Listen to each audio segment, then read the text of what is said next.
siempre, sino que los cuerpos policiales son algo relativamente reciente, ¿no? Arrancan con algunos antecedentes de milicias ciudadanas, ¿no? Pero bueno, arrancan sobre todo en la primera mitad del siglo XIX, hacia 1830, 1840, dependiendo del país, pero en Estados Unidos particularmente hacia esas fechas que les estoy diciendo, y se empiezan a crear cuerpos de policía en algunas ciudades importantes, ¿no? Y claro, yo me pregunto, vale, pero ¿por qué se crean cuerpos de policía? Es decir, o sea, ¿por qué sienten esa necesidad de crear cuerpos de policía, ¿no? ¿Y por qué los mantienen y por qué los extienden también en otras ciudades? Casi siempre, por cierto, con un elemento industrial, ¿no? Casi siempre con un elemento industrial. ¿Qué es lo que estaba pasando ahí? Pues bueno, lo que estaba pasando ahí básicamente es que en Estados Unidos pues estaba desarrollando una actividad económica fuerte, cada vez más fuerte, una actividad que cada vez era más industrial y que requería mano de obra, Mano de obra barata, por supuesto.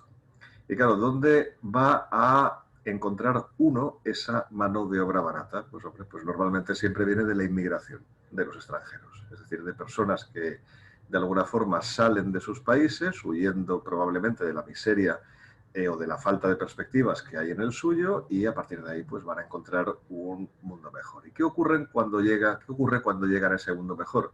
Pues ocurre que todo el mundo abusa de ellos, no conocen a nadie, los empresarios pues les pagan poco y entonces entran una parte importante de ellos en la marginalidad. Es decir, en unas situaciones pues verdaderamente inaceptables de vivencias propias, es decir, o sea, una casa indigna para vivir, pocos alimentos, poco ocio y en definitiva situaciones pues que crean un estado vital verdaderamente inaceptable. Y eso es fundamentalmente ese comparar tus propias circunstancias con las circunstancias que te rodean y que no son las que tú estás viviendo, es lo que te lleva de alguna forma a tener un estado vital depresivo o simplemente tenso, que te puede llevar pues efectivamente a delinquir. Y no estoy hablando de robos ahora mismo, ¿no? Aunque también, ¿no? Sino que estoy hablando básicamente pues de peleas, de riñas y en definitiva pues de cuando uno pues tiene una necesidad pues máxima, pues efectivamente dedicarte a robar para conseguir tener lo que crees que debería ser tuyo. Bueno, y eso primero había pasado con la inmigración irlandesa, fundamentalmente. En Irlanda hubo unas hambrunas tremendas en el siglo XIX y hubo una parte muy importante de la población de Irlanda que viajó a Estados Unidos y allí pues se generó una masa de población marginal que efectivamente pues estaba en todo esto, ¿no? Claro, ¿qué ocurre también en esas poblaciones marginales? Pues bueno, pues que al final hay alguno que quiere hacer de líder y entonces lo que hace es crear actividades ilícitas organizadas y de ahí salen pues las primeras mafias irlandesas, es decir, no es un fenómeno italiano ni muchísimo menos, sino que se desarrolla primero o ya estaba desarrollado primero en Estados Unidos y luego cuando a raíz de la unificación de Italia, que fue fantástica para el norte del país, pero un desastre absoluto para el sur del país, pues mucha gente del sur del país viene a América, en particular a Estados Unidos, pues bueno, pues se encuentran con una situación pues ya conflictiva y entonces intentan reproducirla creando pues su propio esquema mafioso que se va pues desarrollando y generando pues cada vez más prostitución, juego ilegal fundamentalmente, algo que en Estados Unidos llaman racketeering, es decir, básicamente pagar por protección, ¿no? Es decir, uno tiene un negocio y paga pues al mafioso para que le proteja, etcétera, ¿no? Y al final, pues efectivamente se crea ahí una situación verdaderamente irrespirable, ¿no? Bien, ¿qué hacía la policía en este contexto? Estamos ya hacia finales del siglo XIX, ¿eh? ¿Qué hacía la policía en este contexto? Bueno, pues la policía teóricamente estaba luchando contra esto, ¿no? Eso es lo que uno pues, podría pensar. Pues no, la policía en realidad lo que hacía era colaborar con esto. Es decir, la policía básicamente era financiada por los mafiosos o por algunos mafiosos y a partir de ahí pues colaboraba en que pudieran desarrollar con bien sus actividades ilícitas, entrando en conflicto, lógicamente, cuando uno quería mandar más que otro. Bueno, en fin, ya conocen la historia y no la voy a desarrollar. Todo eso, pues, deriva en los primeros años del siglo XX, pues en un aumento de la actividad mafiosa que deviene el gangsterismo, que también hemos visto en muchísimas películas. Ahí sale la figura de Al Capone, por ejemplo. Hay un intento de combatir todo esto, ¿no? por parte del Estado norteamericano, a través de brigadas como por ejemplo Los Intocables, que ustedes también lo han visto en alguna película, ¿no? Con éxito naturalmente desigual y con métodos pues verdaderamente discutibles, por decirlo de una forma suave. Pero la cuestión es que el fenómeno no cesa y cada vez va a más. Y cada vez afecta a más estratos de la población. Cada vez hay una sociedad más violenta. Y al mismo tiempo la ciudadanía observa que no se puede fiar de la policía, porque la policía ha desarrollado unos hábitos en los cuales se puede hablar de que son dos características las que le adornan a la policía, que son básicamente la brutalidad y la corrupción. Brutalidad y corrupción. Y lo digo esto porque tenemos muy reciente el último caso de una persona muerta a manos de la policía estadounidense, que uno podría decir, bueno, esto se ha acabado ya, ¿no? Esto, en el fondo, todavía continúa, ¿no? En parte, ¿no? Luego lo vamos a ver, ¿no? Pero es curioso como un cuerpo como el de policía, que se crea en algunas ciudades, como les he dicho antes, no les he dicho por qué, pero os lo digo ahora, se crea para tratar de preservar la seguridad ciudadana, pero sobre todo para tratar de controlar las movilizaciones de los trabajadores que trabajaban en condiciones infrahumanas, básicamente las huelgas, los paros y las manifestaciones, ¿no? O sea, reprimirlas pues, como si fueran sediciones, ¿no? Así, de hecho, le llaman. Pues bien, ese cuerpo, al final, no solamente se encarga de intentar reprimir eso, sino que además se convierte en una herramienta de las mafias, ¿no?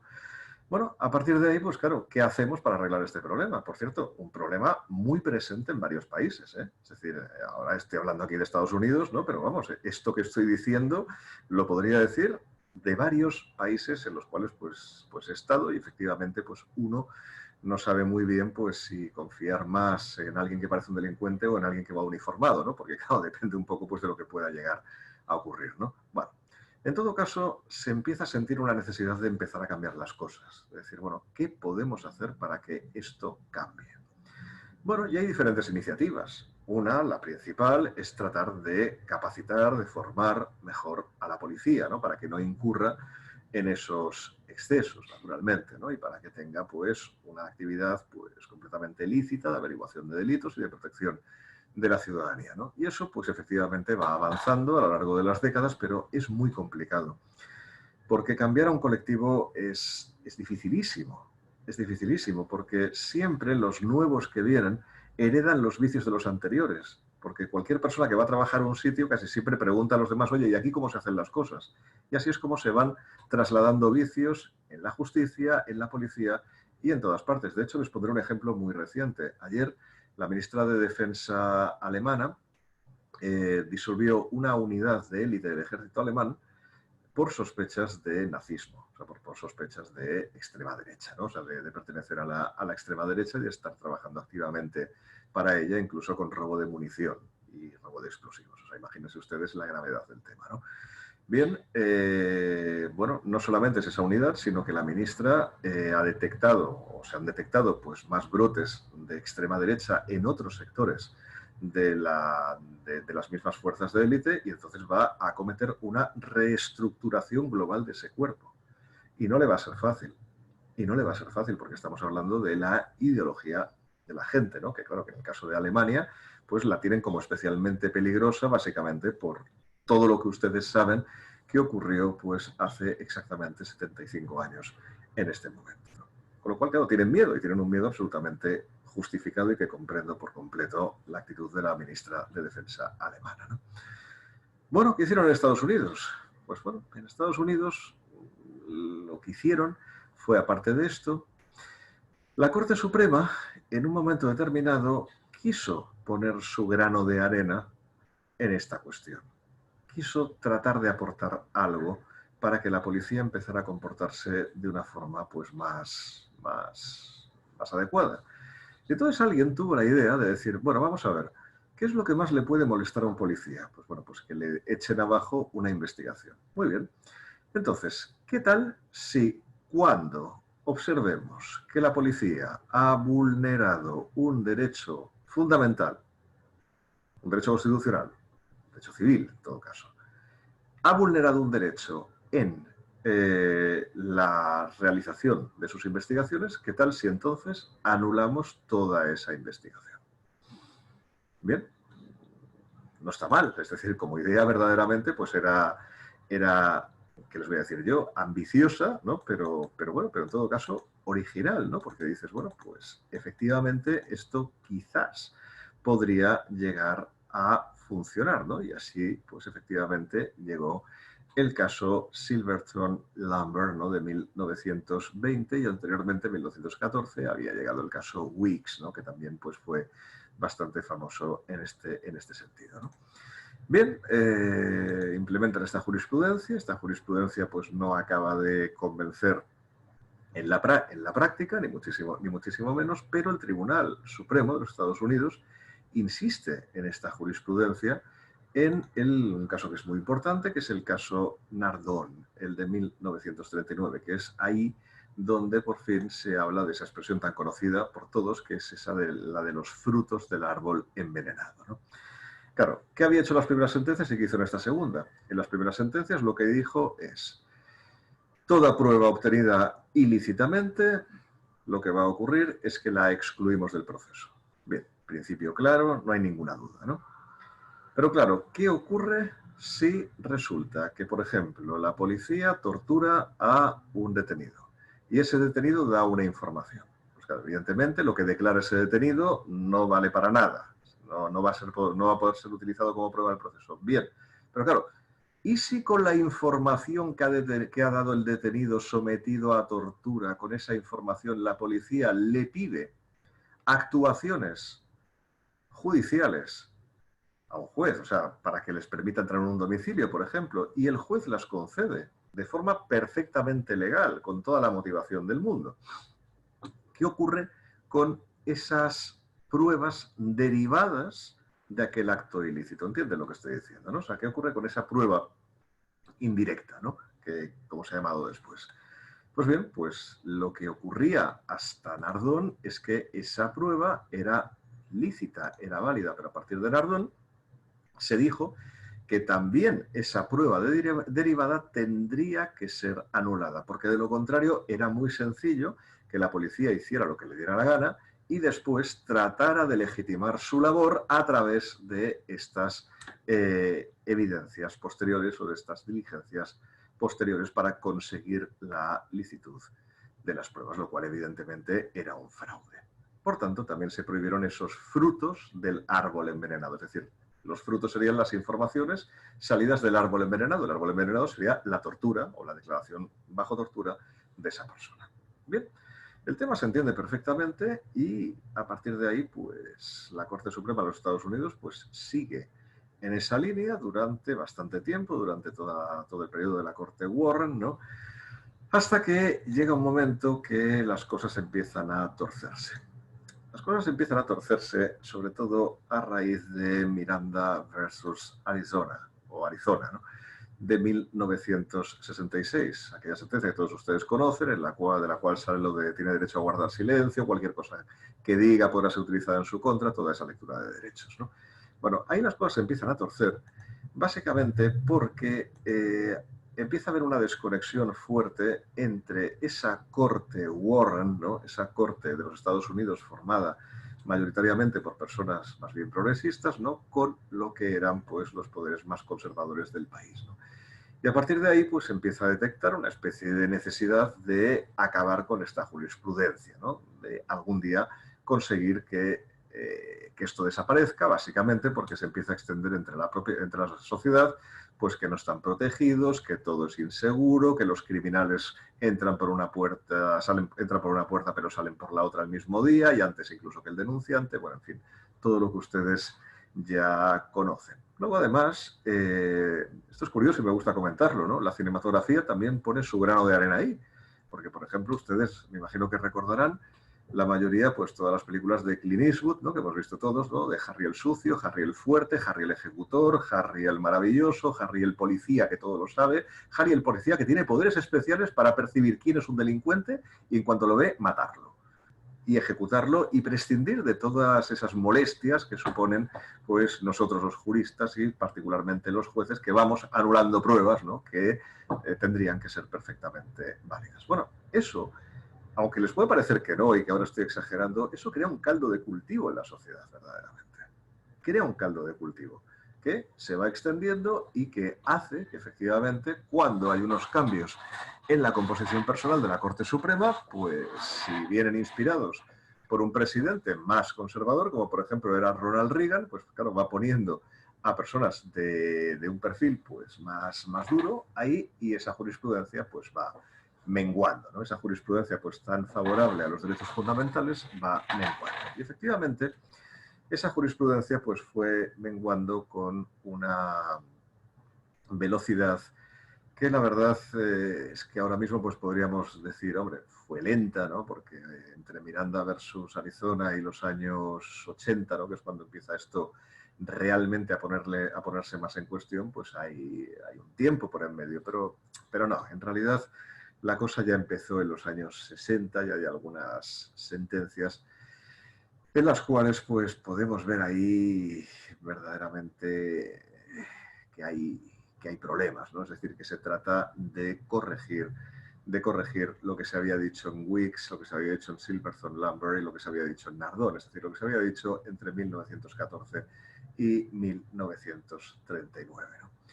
Y ahí encontramos pues el caso Mapp, por ejemplo, una pobre señora pues que le hacen un registro completamente ilegal, esto es de 1961, ¿no? Y al final pues bueno, pues le encuentran ahí buscando propaganda política, era la época de la caza de brujas, ¿no? Pues le encuentran pornografía o dicen que le han encontrado pornografía, bueno, no sé, ¿no? Y al final dan por válida la prueba, ¿no? Pero bueno, para sistematizarlo, lo que ocurre fundamentalmente es que digamos que la Corte Suprema cada vez va poniendo más excusas a su propia jurisprudencia. Y esto es un poco lo que les voy a tratar de sistematizar ahora aquí, ¿no? ¿Qué es lo que hace la Corte Suprema? Pues bien, en primer lugar lo que hace es tratar de decir, bueno, vamos a ver, sí, la prueba contraria a derechos fundamentales, obtenida de forma contraria a los derechos fundamentales, tiene que ser anulada. Bien, pero hombre, ¿y si el policía que actuó no tenía la voluntad de vulnerar el derecho fundamental, sino que actuó de buena fe? Claro, yo cuando les explico esto a los policías, a los que a veces les doy clase, por ejemplo, el lunes que viene voy a dar clase a policías, ¿no? Pues siempre, y es algo que siempre hago porque me gusta ver la reacción, ¿no? Siempre hay una carcajada en la clase, ¿no? O sea, diciendo, bueno, a partir de ahora, pues nada, yo voy de buena fe y ya está, siempre ocurre, ¿no? Ya les diré el lunes que viene si va a ocurrir lo mismo, ¿no? Entonces les matizo y les digo, no, a ver, no es exactamente así, pero casi, ¿eh? O sea, no es exactamente así, porque claro, lo que dice la Corte Suprema es, hombre, vamos a ver, ¿y si un policía estaba tratando de ejecutar una orden de detención y la ejecuta y detiene a esa persona y luego descubre ya en comisaría que la orden de detención estaba caducada? Hombre, estaba actuando de buena fe. Vale, sí, de acuerdo, ha habido un error ahí informático, ocurre varias veces además, por perfecto que sea el sistema, ocurre, vale, ha actuado de buena fe, perfecto, ¿no? Bueno, y si un policía, pues por ejemplo, hace un registro, ¿no? Pero se extralimita de las condiciones del registro. Es decir, lo que ocurre es que el juez no ha sido lo suficientemente explícito en su auto de autorización de la entrada y registro, ¿no? Y entonces a partir de ahí, pues el policía pues cree que puede hacer lo que no puede hacer. Hombre, claro, si el auto dijera claramente lo que hay que hacer, pues sería claro, sería evidente, ¿no? Pero hombre, sí que es cierto que muchas veces las resoluciones judiciales de este estilo se hacen de una forma muy rápida, el juez tiene muy poca información y además hay una necesidad de urgencia y claro, y es posible que haya ambigüedades, ¿no? Claro, ambigüedades que un policía, no nos engañemos, no está en condiciones de interpretar, ¿no? Entonces a partir de ahí, bueno, si el policía hace algo mal amparado en una de esas ambigüedades, pues bueno, pues estaba actuando de buena fe y vamos a dar por bueno lo que ha hecho. Vale, de acuerdo, ¿no?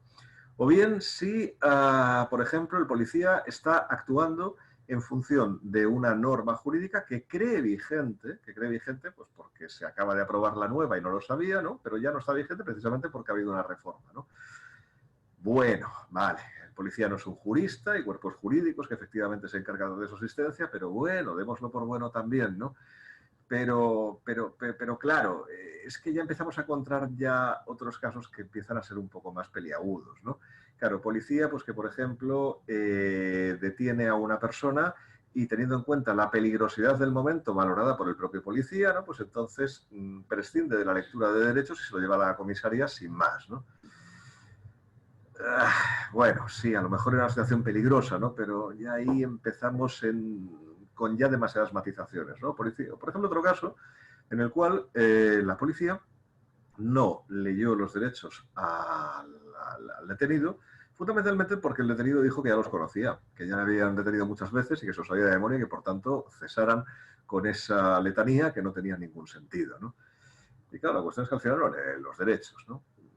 Bueno, claro, ya ahí empezamos con situaciones ya que son más fronterizas y que al final hacen que esto de la buena fe sea algo demasiado extendido, algo que puede ser demasiado extendido, ¿no? Y es peligroso esto, que les estoy diciendo naturalmente, ¿no? Pero bueno, gracias a esta jurisprudencia de la buena fe, pues ni más ni menos que consiguen pues rectificar toda la jurisprudencia de los años 14 y 20. Consiguen rectificar Weeks y consiguen rectificar Silverthorne Lambert. Porque claro, si una cosa tan extendida, tan sumamente ambigua e interpretable como la buena fe avala la vulneración de derechos fundamentales, ¿dónde estamos? Difícil de decir, ¿no? ¿Verdad? Bueno, pero ¿y qué pasó con la jurisprudencia sobre la prueba ilícita derivada, ¿no? O sea, lo de los frutos del árbol envenenado que les decía antes, ¿no? ¿Con esta qué pasó? ¿Qué pasó con Nardón, la de 1939? ¿Qué pasó con esta jurisprudencia? Bueno, con esta jurisprudencia, la Corte Suprema de los Estados Unidos lo que ha hecho es tratar de exponer tres excepciones, de momento, no voy a decir alguna matización a esto, pero bueno, tres excepciones para que, pese a la ilicitud, que yo creo clara, de la prueba en estos casos, pues consiga el policía pues la licitud de esa prueba o se consiga en el proceso la licitud de esa prueba, ¿no? Y básicamente, pues han expuesto tres excepciones que lo cierto es que han sido bastante mal interpretadas por la jurisprudencia de otros países. Yo creo que no han sido entendidas o bien traducidas, no lo sé, ¿no? Por lo menos aquí en España ha habido cierta confusión en este sentido y yo se la expongo para que ustedes pues lo tengan presente. Por favor, a Graciela, Julia, que apague el micrófono porque si no, muchas gracias. Muy bien. ¿Cuáles son estas tres excepciones? Pues bien, estas tres excepciones son, en primer lugar, la de la fuente independiente. La de la fuente independiente.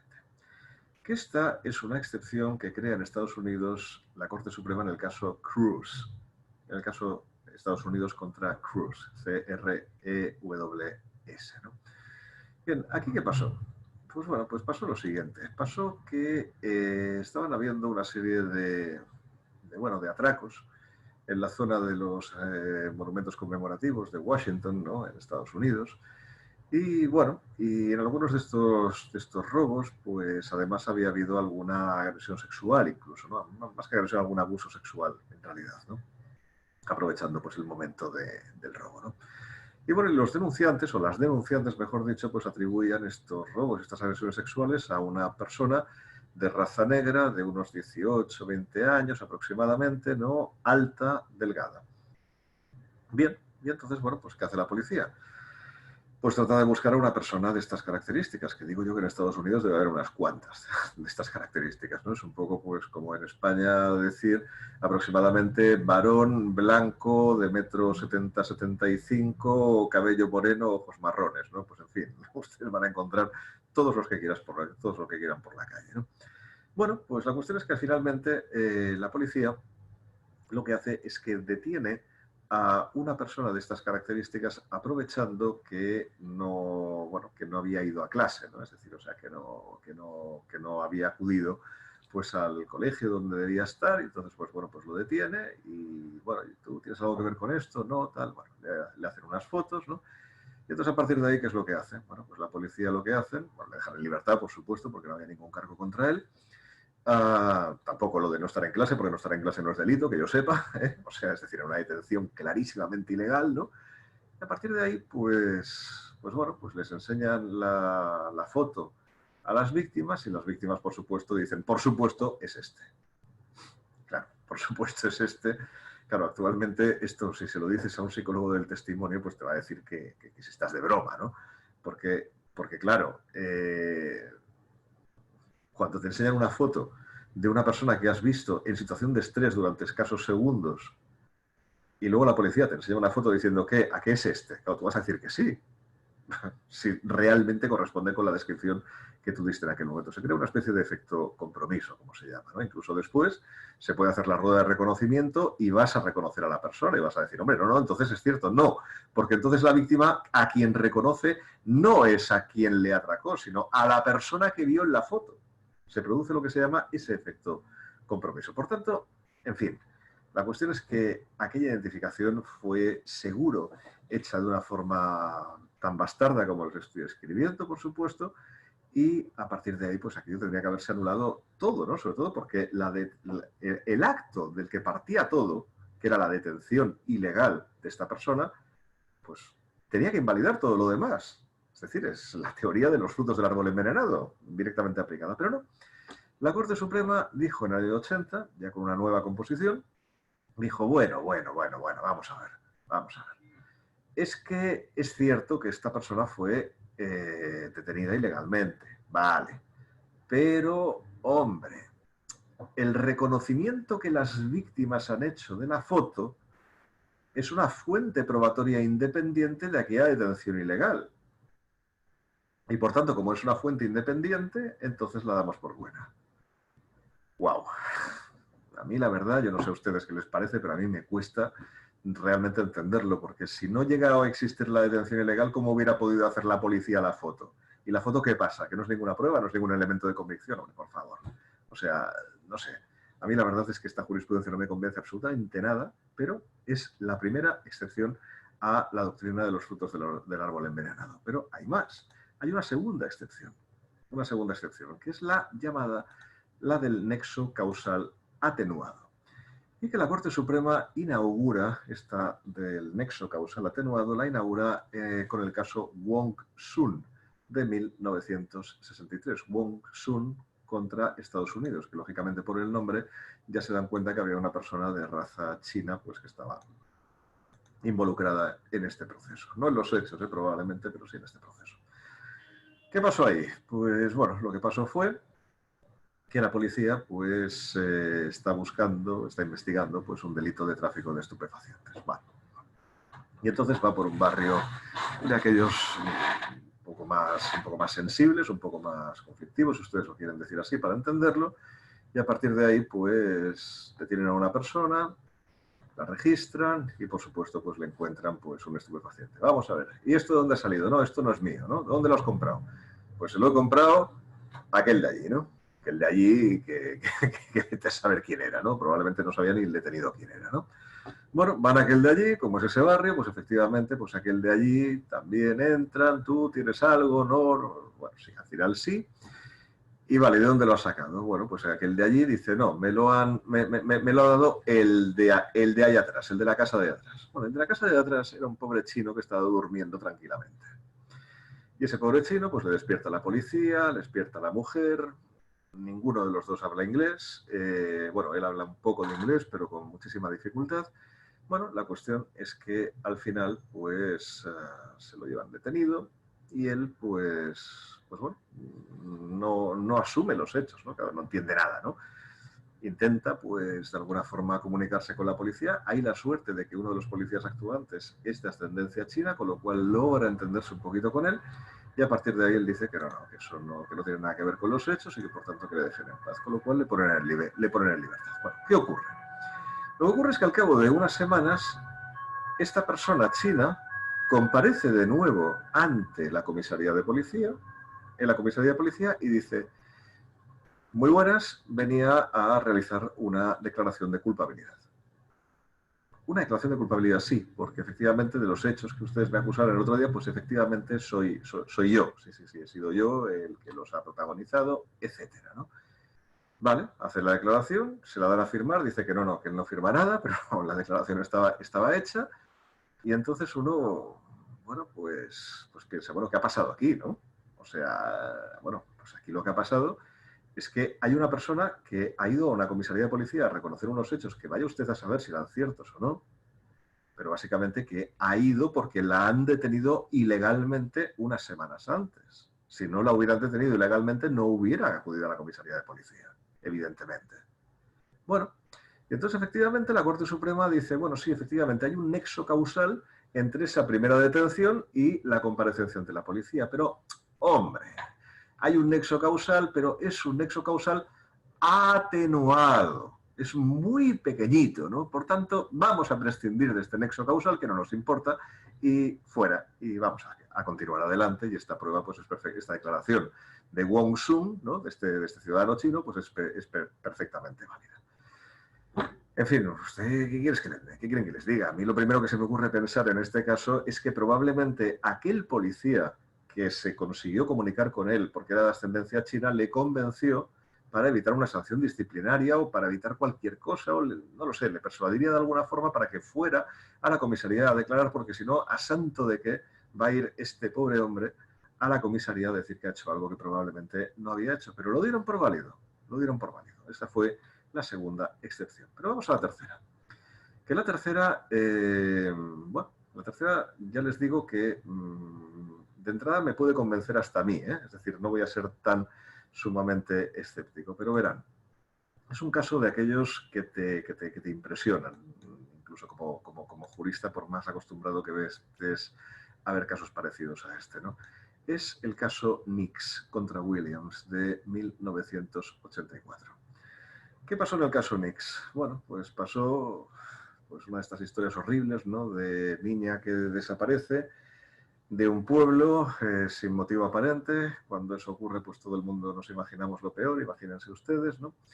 Y a partir de ahí, pues bueno, se toma declaración a personas que pudieron haber visto algo y efectivamente hay un niño que dice haber visto a una persona que introducía en su furgoneta un cuerpo, lo que parecía ser un cuerpo, envuelto en una manta militar y del que sobresalían dos piernas delgadas, pequeñas y muy blancas, ¿no?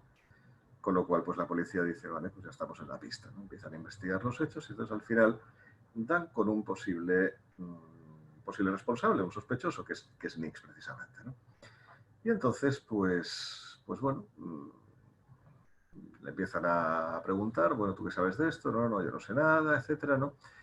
Y entonces, bueno, pues tratan de llevarlo a comisaría. Y en el trayecto a comisaría, los policías, sin presionarle, cuidado, es decir, o sea, no hubo, digamos, ahí una situación de tortura ni nada de esto, le dijeron lo siguiente: vamos a ver, tú eres creyente, ¿verdad? Sí, yo soy creyente, yo creo en Dios. Muy bien, perfecto. Pues mira, sabemos que has matado a esta niña. Probablemente la has violado antes. Y es posible que te quieras exculpar de esto, pero tú como creyente tienes que entender que sus padres quieren enterrar a esta niña. Porque tú querrías enterrar a tu hija también si fuera tuya. Por tanto, mira además, echa la vista al cielo y mira que está a punto de nevar, de caer una nevada tremenda. Si dejamos que nieve, ni tú vas a ser capaz de encontrar el cuerpo de esta niña, con lo cual dinos dónde está, la encontramos y aquí paz y después gloria. Con lo cual, pues efectivamente, llamado por esta apelación a su religión, Nix pues efectivamente confiesa e identifica pues el lugar donde está la niña y efectivamente pues ahí la encuentran, ¿no? Claro, no hay que decir tiene que esta declaración se produjo sin lectura de derechos, sin asistencia de abogado, es decir, o sea, verdaderamente esta declaración tampoco era válida, pero claro, es que hemos encontrado el cadáver de una niña, ¿no? Sí, pero aplicando la doctrina de los frutos del árbol envenenado, evidentemente tanto el descubrimiento de la niña como esta declaración pues son perfectamente ilícitos, ¿no? Lo cual ciertamente pues es difícil de explicarlo a la sociedad para que lo entienda, pero efectivamente así fue. No fue así como lo vio en la Corte Suprema, sino que desde la Corte Suprema se inventó la teoría del, que es la tercera excepción, del descubrimiento inevitable. Descubrimiento inevitable. Básicamente la Corte Suprema razonó en estos términos. Dijo, bueno, vamos a ver, la policía estaba buscando ya en un perímetro ese cadáver. Y efectivamente la niña, el cadáver de la niña, apareció en ese perímetro. Por tanto, aunque no se hubiera producido la declaración de esta persona, la declaración ilícita, lo cierto es que inevitablemente se hubiera descubierto este cadáver. Y por tanto, pues oye, lo damos por bueno, ¿no? O sea, ustedes imagínense que mi pantalla pues es la zona donde está buscando la policía y está buscando aquí, la niña está aquí, donde está esta mano mía, va buscando, va buscando, va buscando, va buscando hasta que paz, da con ella. Es decir, hubieran dado con ella. Sí, es cierto, hubieran dado con ella y todos me imagino que están absolutamente convencidos de que hubieran dado con ella. Ahora les voy a dar un dato que he omitido en toda esta explicación. La policía estaba buscando en un perímetro, me imagino que ustedes se imaginan de 1 kilómetro, una cosa así, pues no. La policía estaba buscando en un perímetro de 200 kilómetros. 200 kilómetros, claro. Si la policía la encuentra es un milagro, evidentemente. Es decir, no la hubiera descubierto inevitablemente, la hubiera descubierto casualmente quizás, ¿no? O sea, pero desde luego inevitablemente no, y mucho menos si después nevaba, ¿no? Bien, como ustedes ven, pues bueno, lo que ha hecho la Corte Suprema de los Estados Unidos pues es ir desmontando su propia teoría. Es decir, hemos llegado ya pues al extremo de que efectivamente pues no existe ya, ¿no? O sea, o realmente pues no acaba de tener la vigencia pues que habíamos visto en Nardón, ni muchísimo menos, ¿no? Pero bueno, pero ha ido más allá, ¿eh? Los dos últimos casos que además indignaron a Manuel Miranda, lo recuerdo perfectamente porque los comenté con él, fueron el caso Hudson contra Michigan de 2006, que comentó el propio Manuel Miranda en una publicación argentina precisamente, ¿no? Y que él lo llamó ya la muerte de la doctrina jurisprudencial de la prueba, de las exclusiones probatorias, ¿no? Y básicamente, ¿qué pasaba? Pues bueno, pues en este caso lo que pasó es que la policía pues actuaba con una orden judicial, pero bueno, en Estados Unidos tienen una regla que se llama la Knock and Announce Rule, ¿no? Es decir, la regla de llamar a la puerta y esperar unos 20 segundos aproximadamente para que la persona pueda ponerse algo y abrirla. Pues bueno, pues no esperaron nada, sino que entraron directamente y ya está, ¿no? Con lo cual, pues efectivamente ahí se había producido una vulneración de la intimidad y entonces pues habría encontrado la policía pues dentro ahí pues unas cantidades relevantes de droga, ¿no? Relevantes de estupefacientes, ¿no? Bueno, ¿cuál fue el problema, no? Pues bueno, el problema es que la jurisprudencia, claro, ¿cómo justifica que no se ha respetado el derecho a la intimidad? ¿Cómo lo justifica? Pues básicamente lo justifica diciendo que no, que sí que es cierto que la policía no respetó esa regla, esa knock and announce rule, pero que a pesar de ello, bueno, lo cierto es que dentro del domicilio se descubre tal cantidad de estupefacientes que si anulamos la prueba, la sociedad no va a entender absolutamente nada. Con lo cual, al final, el argumento es que cuando la sociedad no lo vaya a entender, atiendan bien, ¿eh? Cuando la sociedad no vaya a entender la anulación, entonces, oye, no anulamos nada, sino que seguimos adelante. Bueno, claro, lógicamente Manuel Miranda dijo, esto es la muerte de esta jurisprudencia, ¿no? Yo, la verdad, no sé si hablar de muerte, porque luego ha continuado la cosa, ¿no? Pero bueno, claro, a mí como español, pues claro, lo primero que me provoca un poco de extrañeza es esta knock and announce rule, ¿no? O sea, esto de que haya que esperar 20 segundos para abrir la puerta. Si tienes una orden, tienes una orden. Ya está, ¿no? Con lo cual tampoco veía yo el motivo de anular esta prueba, ¿no? Pero es que si uno desciende al detalle del caso, se van a encontrar ustedes con algo verdaderamente sorprendente. Claro, el Tribunal Supremo dijo que la policía había encontrado grandes cantidades de droga. Y eso no era cierto, porque en realidad lo que encontró eran solamente 20 piedras de crack entre 7 personas. O sea, nada. Muy poco. No había grandes cantidades de droga, con lo cual ahí hubo un directo fraude en esta materia, ¿no? Pero no solamente ocurrió allí, hay otra sentencia que esta la descubrí yo y se la pasé a Manuel Miranda, ¿no? para comentarla. Esta es la sentencia de 2016, es más reciente, de Utah contra Strieff, ¿no? Que esta sí que les recomiendo que lean sobre todo el voto particular de la magistrada Sotomayor porque es muy divertido, es muy indignado, ¿no? Y la verdad es que uno disfruta leyendo aquello, ¿no?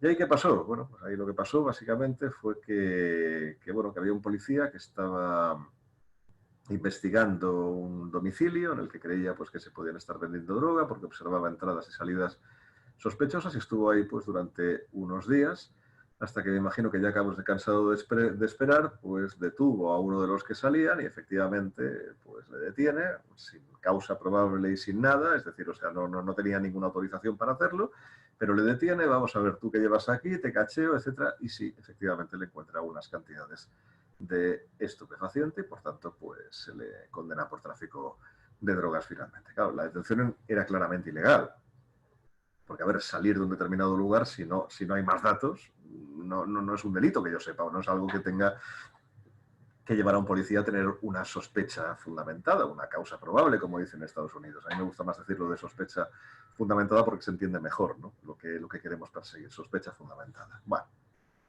pues claro, en este caso, claro, ¿qué pasó? Pues que el policía hizo lo que le dio la gana y los juristas, pues según la jurisprudencia, muy protestada, insisto, por el otro sector de la Corte Suprema, pues dijo que sí, que la policía hiciera lo que le diera la gana. En fin, es cierto, y voy concluyendo, ¿no? Es cierto, pues, que la jurisprudencia en Estados Unidos, pues, efectivamente, deja actualmente mucho que desear. Es decir, ha sufrido un gran retroceso desde las primeras sentencias, ¿no? Desde 1914, 1920, ¿no? Es cierto. Ha sufrido un gran retroceso, ¿no? Y además, bueno, si la intención de la jurisprudencia era anular las investigaciones policiales para generar un efecto disuasorio en los policías, es decir, generar ese efecto de decir, oye, es que me van a anular la investigación y por tanto no voy a vulnerar el derecho fundamental, voy a investigar sin vulnerar derechos fundamentales.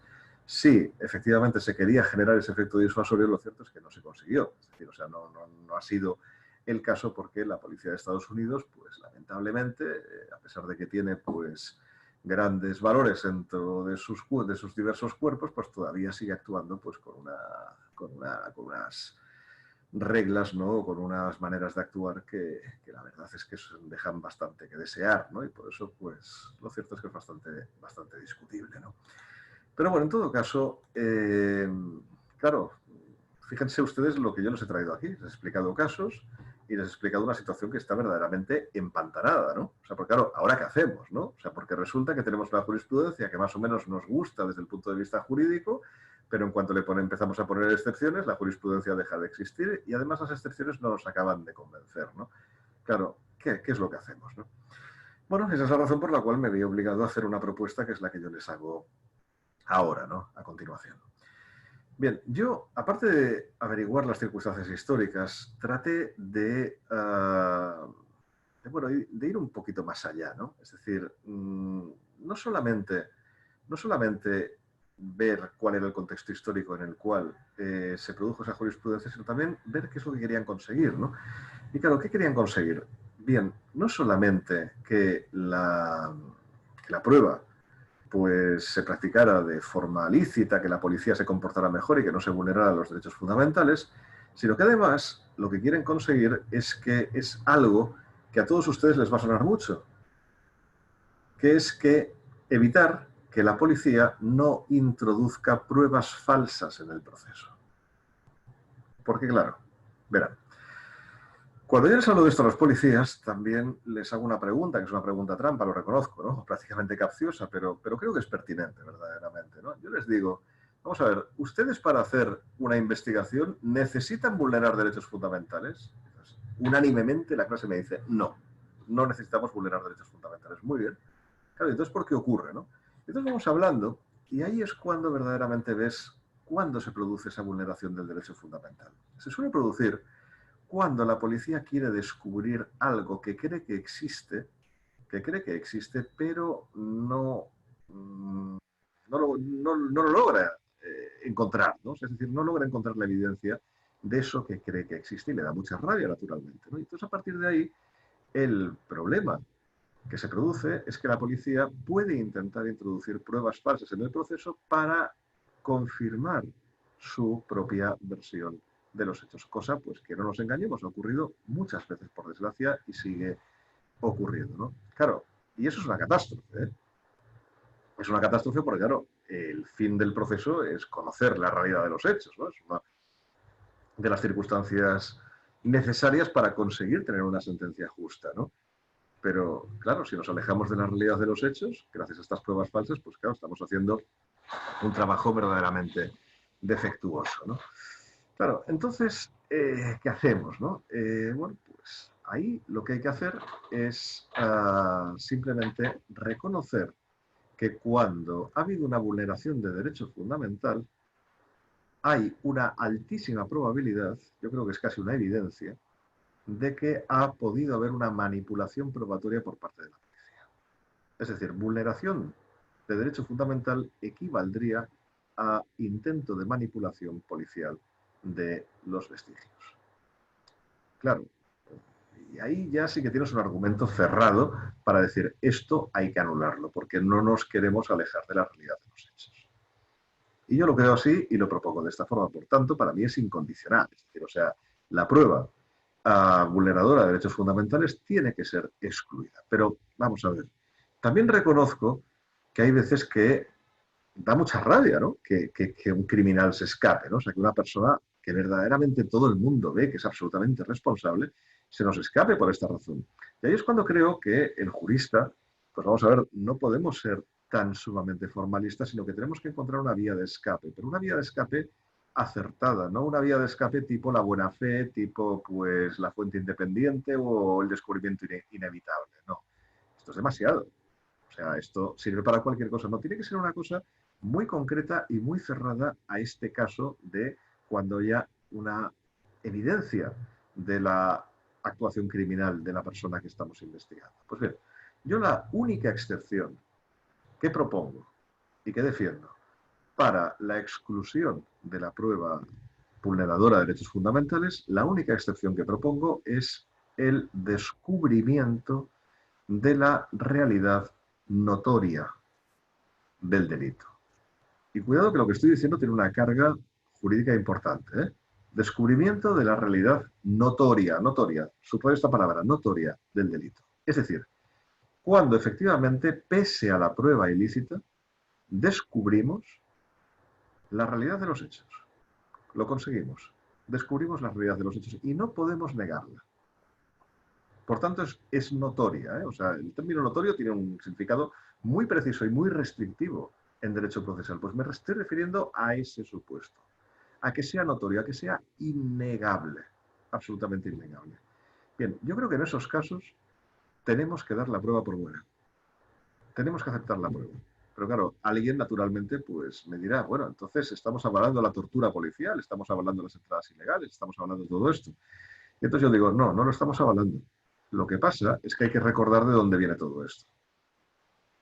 Esta jurisprudencia existe para generar un efecto disuasorio en la policía, para que no vulnere derechos fundamentales. Ya hemos visto que esto no acaba de funcionar. Bien, pero queremos seguir teniéndolo porque no nos gusta que vulneren derechos fundamentales. Y además nos aleja de la realidad de los hechos. Muy bien, pues entonces, ¿qué hacemos? ¿Anulamos la prueba? No, la prueba la damos por válida. La prueba la damos por válida. Pero lo que hacemos es sancionar al policía. Es decir, el policía tiene que recibir una sanción proporcional por la vulneración que ha provocado. Si es una vulneración pequeña, pues tendrá una sanción pues, más pequeña. Y si es una vulneración más grande, pues puede tener la sanción de exclusión del cuerpo de la policía, porque yo no sé ustedes, pero yo no quiero tener a policías en mi país que vayan alterando pruebas y que vayan vulnerando derechos fundamentales. Es que no quiero eso. No quiero eso porque me van a crear realidades que no son ciertas. Y eso pues verdaderamente es muy peligroso y no lo quiero tener desde ningún punto de vista. Por ello, esa es la única excepción que yo veo y es la única excepción que yo les propongo, ¿no? El descubrimiento de la realidad notoria de los hechos combinado con la debida sanción al policía actuante. Y ustedes me podrán decir, bueno, pero claro, es que si el policía tiene la amenaza de sanción, pues entonces, claro, ahí puede haber un efecto disuasorio que haga que la policía baje los brazos en la lucha contra el delito. No, lo que va a provocar es que tenga necesidad la policía de una mejor formación, de una mejor capacitación para poder conducir sus investigaciones sin tener que acudir a la vía fácil de tirar por el camino del medio, como decimos en España, es decir, de vulnerar el derecho fundamental. No, vamos a intentar conseguir que esto no ocurra, con lo cual tenemos que tener a policías cada vez mejor formados, más conocedores del derecho y sobre todo más conocedores de algo que lamentablemente no solamente desconoce la policía, sino que desconoce, por desgracia, la población en general y muchos juristas,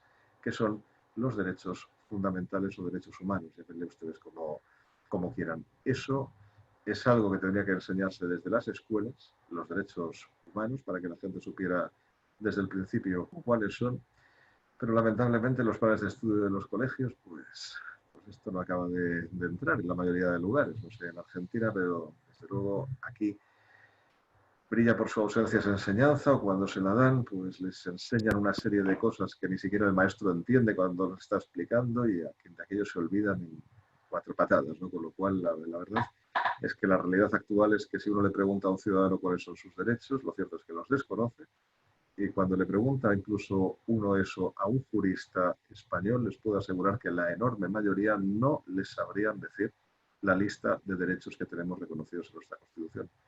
Y eso verdaderamente es lamentable en una situación, en un país que realmente quiera ser un Estado de Derecho y por tanto respete los derechos fundamentales. Muy bien, no sé si me he extendido más, menos, esperaba más de mí. Yo creo que llevo una hora hablando. Me parece que ya les he dado suficiente tostón, como decimos aquí en España, con lo cual pues quedo a su disposición para las preguntas. Un placer haber hablado para los 133 participantes que ahora mismo estamos en la sala. Muchas gracias.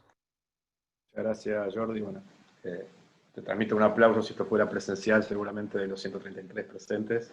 132, porque vos sos uno de los presentes. Y la verdad que, bueno, un gusto haberte escuchado una vez más. Te voy a transmitir alguna serie de preguntas que hay en el chat. Alfredo Araya pregunta, ¿qué recomendaciones normativas propondrías? O si se podía limitar la regla de exclusión como, para limitarla, digamos, como se propuso también en Colombia, o si es mejor hacerlo con un desarrollo jurisprudencial que puede ser un poco pendular. ¿Cuál de las dos propuestas te parece que sería más adecuada? Sí, no, yo estoy a favor de la propuesta legal en todo caso, claro. Es decir, a ver, es que el tema este de la jurisprudencia, si la jurisprudencia o la ley o la jurisprudencia, a ver, es que hay que ir un poco a la razón de por qué existe esta lucha, ¿no? o esta discusión. A ver, aquí nos han vendido que en el mundo del common law, en el mundo anglosajón, pues la jurisprudencia siempre ha tenido mucho más valor que la ley y que por tanto pues a ellos les han ido bien las cosas, tienen los mejores ordenamientos y que tendríamos que tener pues más jurisprudencia y menos leyes. Y es que eso es falso, eso es falso. Cuando uno va al siglo XVIII inglés, pues uno se encuentra a Blackstone, se encuentra a Bentham, o sea, no estoy hablando de personas desconocidas, ni mucho menos, y ellos pues les daban un valor a la ley y la necesidad de tener una ley por encima de lo que llamaban esas ideas difusas y ambiguas de la jurisprudencia, que era lo que entonces se conocía con el nombre de common law, es decir, no en general como ahora, sino que el common law era únicamente esa jurisprudencia pues, que habían tenido los tribunales, ¿no? Y luego, este punto de vista, esta manera de ver las cosas esencialmente positivista, a finales del XIX empezó a cambiar básicamente por pura necesidad de la práctica, ¿no? En el sentido de que bueno, no se legislaba lo suficiente y además en la jurisprudencia pues uno podía encontrar un poco lo que quería para defender un caso y a partir de ahí se le empezó a dar a los precedentes un valor pues verdaderamente inusitado, ¿no? Y luego, por otra parte, pues las Cortes Supremas empezaron a decir, oye, no, es que estamos hartos de corregir ustedes tienen que respetar siempre lo que yo diga. Y ahí vino lo de la teoría de la vinculación al precedente, que es mucho más reciente, de lo que se dice, ¿no? Bueno, claro, cuando uno conoce esta historia, claro, empezar a discutir de si jurisprudencia o ley, no, oiga, ley, dígame usted lo que tengo que hacer. Dígame usted lo que tengo que hacer, que incluso teniendo la ley, ya vendrá después la jurisprudencia a decirme un montón de cosas. Sí, pero por lo menos la jurisprudencia tiene una pauta a través de esa ley. Si no tiene ni esa pauta, ¿qué va a pasar? Pues lo que pasa en España, ¿no? O sea que claro, es que la jurisprudencia puedes encontrar lo que sea y al final lo que descubres es probablemente lo mismo que habrán descubierto ustedes en Argentina y en otros muchos países, ¿no? Que es que la jurisprudencia al final acaba diciendo si una prueba es lícita o no es lícita en función de que simpatice más o menos con la absolución o la condena del reo en aquel caso concreto. Es decir, que le parezca más justo o menos injusto. Y a partir de ahí retuerce los argumentos y hace un ejercicio ahí de manipulación o distorsión para llegar al resultado que quiere. No, eso no es aceptable. Eso no es aceptable. Es decir, tenemos que tener una seguridad jurídica y por ello necesitamos una ley que nos regule claramente pues todo esto. Y la ley no hay que buscarla. Es decir, ahora ya que no me oiga ningún político, porque si no ya querrá hacer la ley especial sobre exclusiones probatorias. No, si la ley no tenemos, son las leyes procesales, es la ley, en España sería la ley de enjuiciamiento criminal, ¿no? Es decir, o sea, la ley que regula los procesos penales. Pues esa es la que tenemos que utilizar. Muchas gracias. Bien. Hay una pregunta de Daniel Chiesa que me permito yo contestarla también por vos, pero te doy la palabra porque dice, ¿dónde se puede encontrar material con la lista? Yo contestaría el libro de Manuel Miranda, obviamente, sobre exclusión, pero te dejo que contestes. Sí, no, el material es bastante claro, es el libro de Manuel Miranda, yo ahí no, vamos, es que no hago ninguna matización, ¿no? Tiene dos libros, tiene uno más de juventud, ¿no? Que es el que publicó hacia principios de los años 2000, es el del concepto de prueba ilícita y su desarrollo, o sea, lo hizo a raíz de una conferencia que él dio, pero luego él estuvo buceando toda su vida en la jurisprudencia de los Estados Unidos y el último libro publicado en Marcial Pons el año pasado, que tuve la ocasión de componer con las notas que él había dejado y con las citas y de prologar también, pues ahí es donde realmente es el Miranda puro, ¿no? O sea, ahí es donde ves pues cómo te expone todo aquello, además con una precisión, un preciosismo y una estructuración de los argumentos verdaderamente encomiable, muy difícilmente alcanzable. Ese es el material publicado en Marcial Pons en 2019, es decir, es que no hay nada mejor actualmente sobre exclusiones probatorias y más moderno que lo que viene recogido en ese libro. Y Henry Carter te pregunta, ¿cómo controlar el perjuicio que podría causar la prueba ilícita al juez al momento de valorar el resto de las pruebas? O sea, realmente las disposiciones normativas dicen que tiene que haber perjuicio. ¿Cómo uno puede controlar el perjuicio? No, es que no, la respuesta no la voy a dar ni siquiera yo. La respuesta la tienen ustedes en una película que probablemente hayan visto, que se llama Anatomía de un asesinato. En esa película hay una secuencia, no sé si ustedes la recuerdan, en la cual, pues bueno, el abogado del reo está dirigiendo todo tipo de preguntas impertinentes, naturalmente, ¿no? O sea, y tratando de introducir hechos, ¿no?, ajenos al interrogatorio. Y entonces el juez le advierte, ¿no? Y le dice, no, usted no puede hacer eso, y ya por última vez le advierto, no puede hacer eso, esta última pregunta queda excluida del proceso y por tanto el jurado no tendrá en cuenta lo que se ha dicho en este momento. Y claro, el reo se queda sorprendido y le dice a su abogado, dice, oiga, le dice así cerca de la oreja, le dice, oiga, pero ¿cómo hace el jurado para no tener en cuenta lo que ha oído? Y el abogado le responde, no puede. Bueno, pues esto es exactamente lo mismo. Una vez que tienes la información que te viene de una prueba ilícita, el problema es que es muy difícil prescindir de eso, incluso también para un juez. La ventaja es que un juez, por lo menos con ventaja con respecto al jurado, por supuesto, la ventaja es que el juez puede tener formación en materia de exclusiones probatorias y entender que esa prueba ilícita, que parece tan sumamente indicativa y tan sumamente llamativa y que es fantástica, ¿no?, pues le puede estar conduciendo a una realidad errónea, porque puede ser el fruto de una manipulación policial habida cuenta de la vulneración del derecho fundamental. Eso un jurado es bastante más complicado que lo haga. Por eso en Estados Unidos tratan de excluir estas pruebas antes de llegar a juicio, pero como ustedes acaban de ver, con el ejemplo que acabo de poner, pues la verdad es que no es nada fácil. Hay varias preguntas que van en el mismo sentido, de Rosángela Peralta, Gustavo Gerber y Marcelo Catalano, que están bastante dirigidas a esta frase que has dado tú, de que sea la prueba que tú has dicho, ¿no?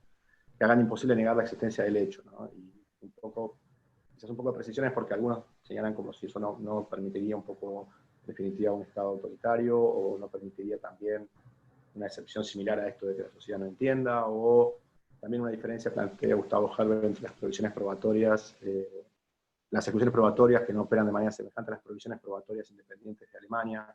Si esto no podría también, en definitiva, ¿cómo se podría limitar esto, digamos, para que no termine teniendo el mismo efecto? Bueno, la pregunta es muy generalizada, ¿no? Claro, aquí lo que hacemos es proponer un sistema, ¿no? Un sistema pues, que nos parece que va a satisfacer a varios ámbitos, ¿no? En primer lugar, que no va a provocar la vulneración de derechos fundamentales y que además nos va a conducir a la realidad. Eso es lo que queremos, ¿no? O sea, que la prueba nos conduzca a la auténtica realidad de los hechos y que además no vulnere derechos fundamentales. Entonces, bueno, ha habido diversas propuestas a lo largo de la historia, ¿no? O sea, una es la de las prohibiciones probatorias, ¿no? Para mí insuficiente, pero bueno, pero que ahí está, ¿no? Otra es la de las exclusiones probatorias, ¿no? Bueno, pues, vale, pues ya hemos visto pues cuál es su recorrido, ¿no? Y ha tenido pues recorrido en varios países, entre ellos en España, pese a que de forma errónea, ¿eh? Hay varias cosas malentendidas por la jurisprudencia española de la jurisprudencia estadounidense, ¿no? Y yo ahora les he hecho esta propuesta porque me parece bien lo de la exclusión probatoria, pero le veo el problema que les he dicho, ¿no? Que hay veces que por querer ser tan estrictos con el respeto del derecho fundamental, se nos puede escapar algún hecho que sea auténtico, ¿no? Bueno, pues vamos a salvar esa realidad, pero cuando sea evidente, ¿no? Porque cuando no lo es, parto de la presunción de que efectivamente pues esa vulneración lo que ha hecho es poder provocar una manipulación de las pruebas en el proceso. Bueno, entonces, claro, en derecho lamentablemente no estamos muy acostumbrados a legislar habiendo tenido una experiencia empírica previa. Y no estamos acostumbrados porque no es fácil. Aquí lo que solemos hacer es hacer una reforma, sacar una nueva ley y a ver qué pasa, ¿no? Es decir, o sea, tratamos de tener la experiencia empírica después. Yo he propuesto muchas veces hacer simulaciones, es decir, o sea, tratar por ejemplo, hacer juicios paralelos, es decir, o sea, en un proceso pues que lo lleve adelante dos jueces, por ejemplo, en plan piloto, o sea, en plan, digamos, prueba, pues para que un juez esté, por ejemplo, pues siguiendo la doctrina tradicional de la prueba ilícita y para que otro pues esté siguiendo lo que yo he dicho hoy aquí, ¿no? Y a ver qué efecto tiene eso, ¿no? Bueno, pues cuando podamos hacer eso, pues en definitiva podremos decir si la teoría funciona o no funciona. Yo creo que puede funcionar, ¿no? Pero claro, en derecho lamentablemente tenemos este problema de la falta de experiencia de campo, que insisto que habrá que solucionar algún día, pero de momento no tenemos la solución. Yo les propongo esta, ¿no? Pero bueno, ojalá pues acabe funcionando. Ahora, bueno, de aprovechar y hacer una pregunta yo, que te tengo aquí para hablar.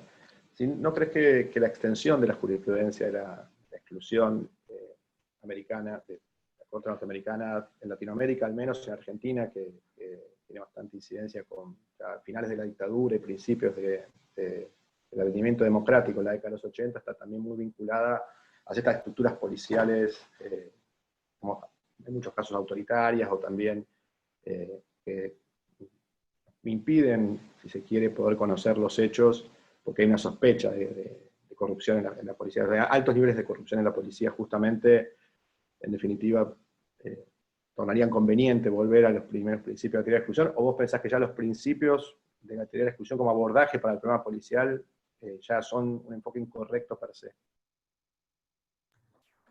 A ver, que hay un problema de autoritarismo en los cuerpos armados en general, es algo que yo me atrevo a afirmar con contundencia, es cierto, ¿eh? O sea, salvo en algunos estados, ¿no? Y la verdad es que me costaría mucho decir un buen ejemplo. Lo cierto es que esa estructura jerárquica, que parece innegable, ¿no? Esa estructura militar jerárquica, ¿no? De ejecución de las labores de los cuerpos armados, me refiero a los militares y me refiero a los policiales, por supuesto, pues parece que genera pues un autoritarismo en la manera de ejecutar, ¿no? O sea, es como si hubiera una especie de ánimo de imitación, ¿no?, por parte de los agentes de policía de lo que ellos mismos reciben, ¿no?, que son las órdenes, ¿no?, y querrían pues que todo el mundo les obedeciera, pues como ellos teóricamente obedecen, ¿no? Yo creo que además de una mejor formación en materia de derechos fundamentales, creo que habrá que revisar eso algún día. Es decir, en primer lugar, no me parece correcto que un cuerpo policial esté estructurado como un ejército. No me parece correcto.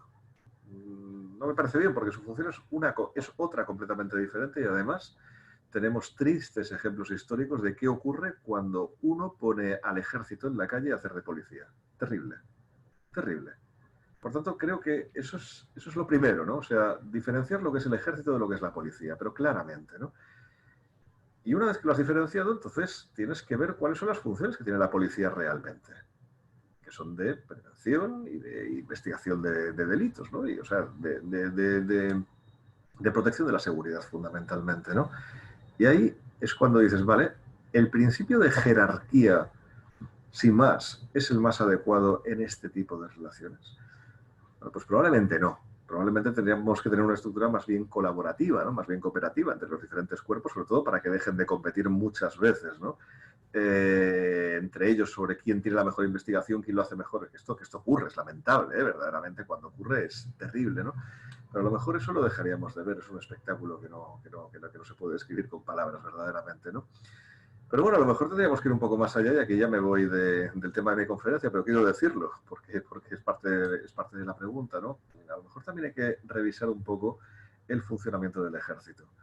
Es decir, no creo que sea soportable que en el siglo XXI sigamos teniendo cuerpos armados, tan sumamente armados, funcionando con unas estructuras de poder que son propias probablemente de una educación que ya no existe, ¿no? O sea, o de un mundo pues que verdaderamente ya no existe. Entonces, claro, ustedes me estaban diciendo, pero usted está proponiendo un ejército sin jerarquía. No estoy diciendo eso, no soy experto en la materia, naturalmente. Pero sí que creo que hay que darle una vuelta, hay que reflexionar sobre ello, porque lo cierto es que los ejércitos de demasiados sitios, al final te acaban saliendo personas que tienden a la extrema derecha o que tienden a la extrema izquierda, es decir, o sea, que tienden a los extremos en todo caso. Porque claro, si por ejemplo yo hablo del ejército chino, pues evidentemente estamos hablando de extrema izquierda probablemente, ¿no? Entonces, claro, no quiero que una persona armada y con esa capacidad de poder ocupar instituciones eventualmente un día esté regida por ese tipo de principios, ¿no? No quiero que eso sea así, me parece peligrosísimo. Y por eso yo creo que ahí hay que hacer una reestructuración fuerte, ¿no? Y insisto, que va mucho más allá del proceso, ¿eh? O sea, es una manera de concebir las cosas que ojalá pues algún día se ponga en marcha, pero de la cual estamos padeciendo todas las consecuencias porque efectivamente la policía, que es a lo que íbamos, pues sigue efectivamente esos principios de funcionamiento. Bien.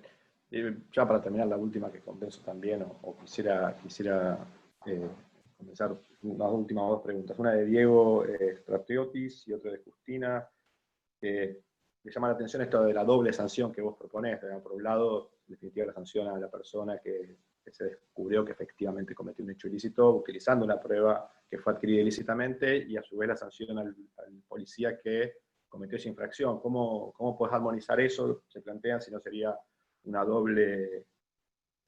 cosa media extraña, digamos, que el mismo juez, por un lado, sancionara al delincuente, si se quiere, pero por otro lado también al policía que trajo la prueba para poder sancionar al delincuente.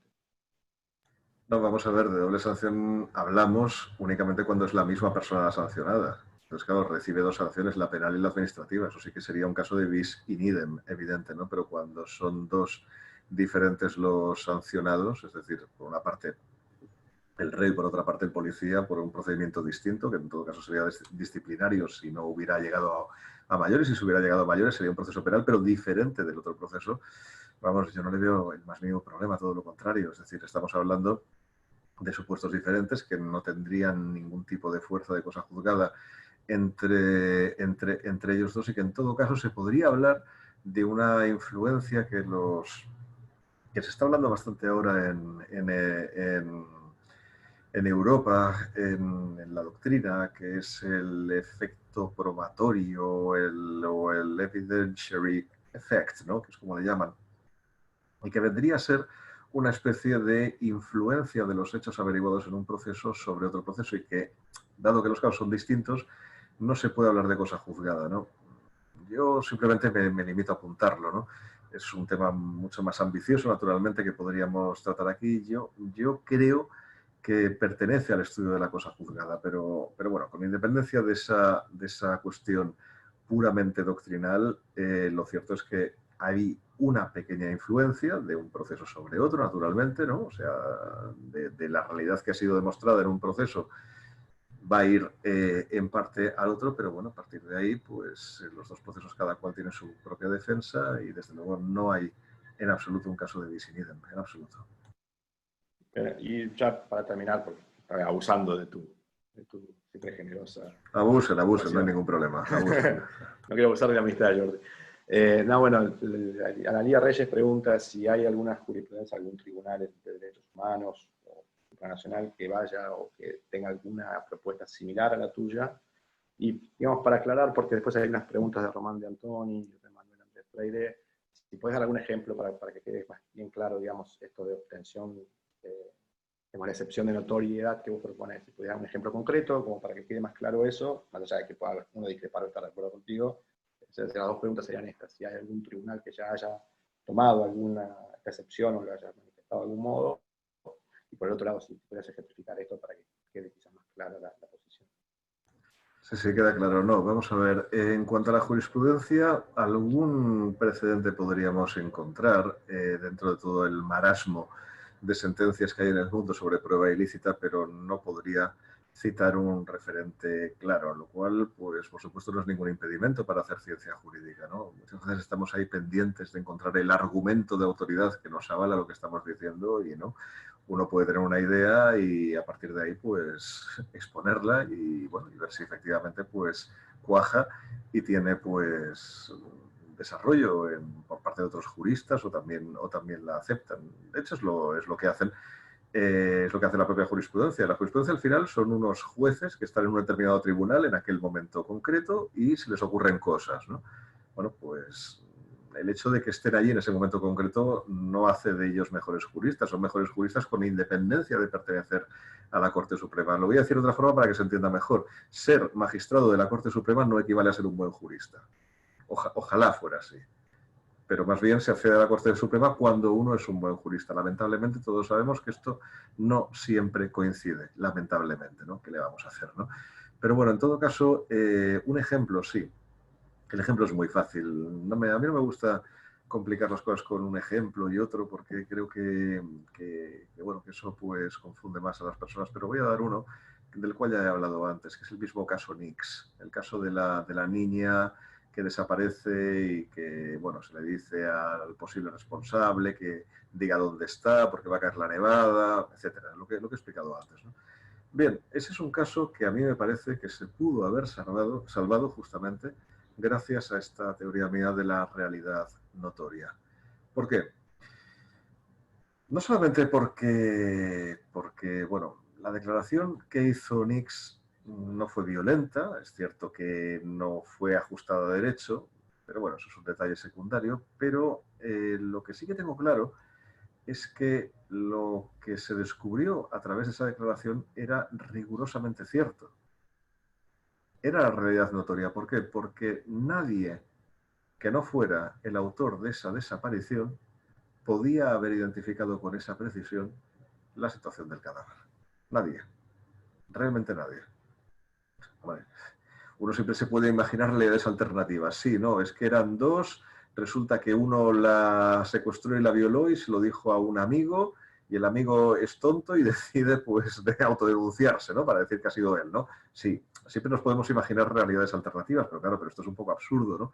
Que alguien asuma una responsabilidad tan fuerte como puede ser la de un homicidio en esas condiciones, ¿no?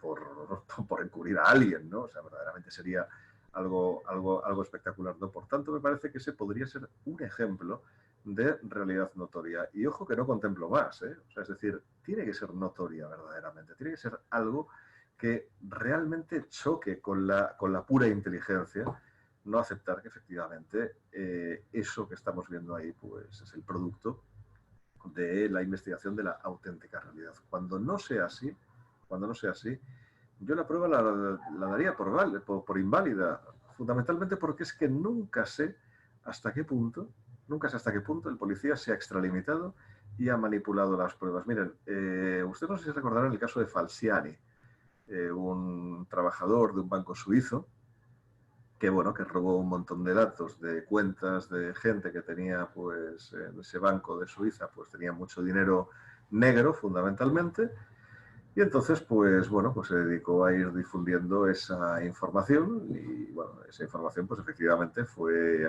atesorada por varios gobiernos europeos, sobre todo. Y entonces, claro, evidentemente esa información fue robada. Y a partir de ahí se abrió la duda de si la prueba era lícita o era ilícita, porque claro, se había producido vulnerando derechos fundamentales, pero con una matización que Falciani no era un policía, con lo cual, claro, la jurisprudencia realmente no estaba realmente pensada para él. Entonces, claro, ¿qué hacemos? ¿No? Bueno, al final la jurisprudencia con argumentos muy, muy discutibles. Empezaron los alemanes, luego los franceses y luego los españoles. Dijeron que bueno, que sí, que vale, que estaba muy mal lo que había hecho Falciani, pero que oye, que es que esta información es fantástica, ¿sabes? O sea, nos va a permitir recaudar un montón de dinero y, oye, que no, que esto es válido y que no hay ningún problema, ¿no?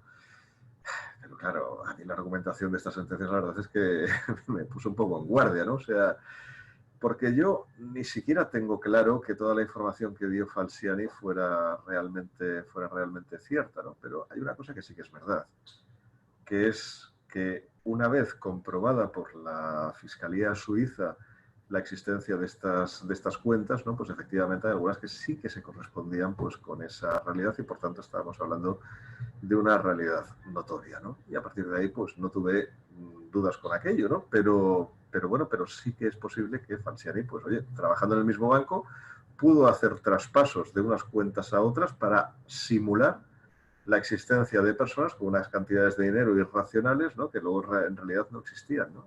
Pudo hacerlo, o sea, igual que pudo robar los datos, pudo hacer esos traspasos. ¿Quién no podría hacerlo? Teniendo las claves adecuadas y trabajando dentro de un banco, ¿no?